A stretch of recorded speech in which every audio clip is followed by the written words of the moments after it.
Muslims, from Adam down to our own time.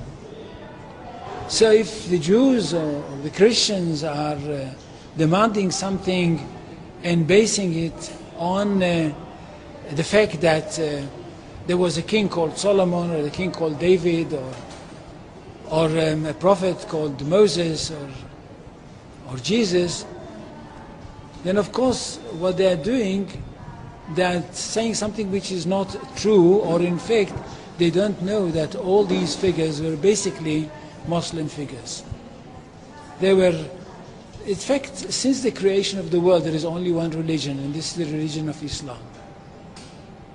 So if anybody says, look, there is a place which is connected with Solomon, and that's the place where the Temple of Solomon stood, a true Muslim would tell you, yes, absolutely right, but don't forget that Solomon was a Muslim, and David was a Muslim, and Abraham was a Muslim, and Isaac was a Muslim, and Jesus was a Muslim. And this is what I mean by the Islamization of history.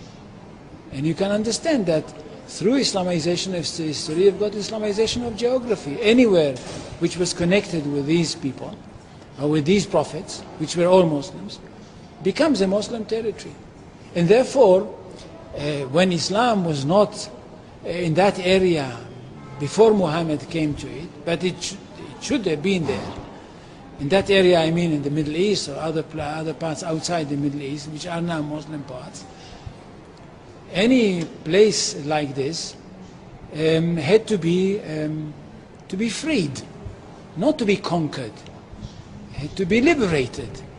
So Islam appeared in history in the time of Muhammad, or reappeared in history from their point of view, reappeared in history as a liberator.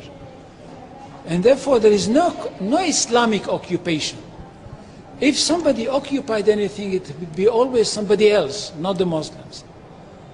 So there is no Islamic occupation, there is only Islamic liberation. So there is no Islamic occupation, there is only Islamic liberation.